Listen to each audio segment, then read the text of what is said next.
disetrumin, Pak. Kadang saya, panik saya ditanya. Sampai saya jatuh, Mas. Saya minta ampun. Sejumlah mantan pemain sirkus Oriental Circus Indonesia, OCI, mengaku direkrut sejak usia dini melalui modus adopsi dengan janji akan disekolahkan hingga jenjang tinggi. Mereka menyebut bahwa anak-anak dari keluarga kurang mampu seringkali terjebak dalam dunia sirkus yang penuh kekerasan dan eksploitasi. Salah satu mantan pemain, Butet, mengungkapkan bahwa pengelola sirkus menjanjikan masa depan cerah kepada keluarga mereka, termasuk janji akan menyekolahkan anak-anak hingga ke luar negeri.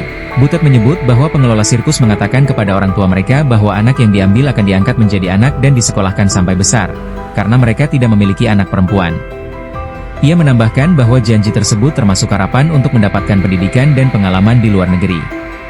Pengakuan lain datang dari Deborah, yang mengungkap bahwa semakin lama, anak-anak yang direkrut semakin muda. Ia menyebut bahwa saat ini, anak-anak yang diambil semakin kecil, bahkan bayi, karena lebih mudah dilatih. Deborah menambahkan bahwa setelah banyak kasus terungkap, pihak pengelola mulai mengizinkan anak-anak bersekolah, tetapi hanya secara formal dan terbatas, seperti yang terjadi sejak 2010 di Cisarua. Selain kekerasan dan eksploitasi, sejumlah mantan pemain sirkus juga menceritakan pengalaman pahit mereka selama berada di lingkungan sirkus.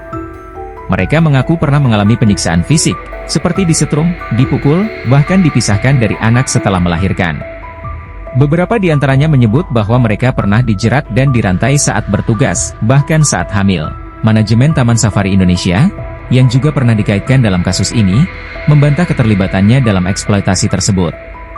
Mereka menegaskan bahwa Taman Safari adalah badan usaha yang berdiri secara independen dan tidak memiliki hubungan bisnis maupun hukum dengan mantan pemain sirkus OCI yang mengadukan perlakuan buruk tersebut. Mereka juga menyatakan bahwa permasalahan yang muncul bersifat pribadi dan tidak terkait dengan kegiatan resmi perusahaan. Kementerian Hak Asasi Manusia, HAM, berencana memanggil pihak Taman Safari untuk mengklarifikasi dugaan eksploitasi dan pelanggaran HAM yang dilakukan terhadap mantan pemain sirkus. Wakil Menteri HAM, Mugianto, menyatakan bahwa pihaknya telah menerima aduan dari para korban yang mengaku mengalami kekerasan dan perbudakan sejak puluhan tahun lalu. Ia menegaskan bahwa pemerintah akan menindaklanjuti laporan tersebut dan memastikan keadilan bagi para korban. Kasus ini menimbulkan perhatian publik terhadap praktik eksploitasi anak dan kekerasan di balik panggung sirkus yang selama ini tersembunyi.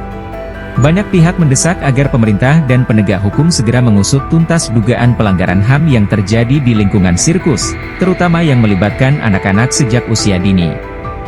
Tapi kami tidak diberikan apa-apa. Kami di luar nggak bisa bekerja. Kalian tidak menyekolahkan kami tidak punya ijazah. Katanya kalian mau memberikan, kalau kami bekerja di sana, kalian berikan rumah, mobil, tabungan banyak, tapi apa? Nggak ada. Sama sekali nggak ada. Mana janji-janji kalian selama kami di Oriental Sirkus?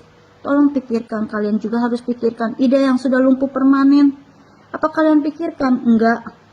Tolong di sini kalian bisa bertemu dengan kami. Kalau sampai kasus ini viral, apa yang terjadi dengan keluarga kalian? Apakah kalian tidak malu?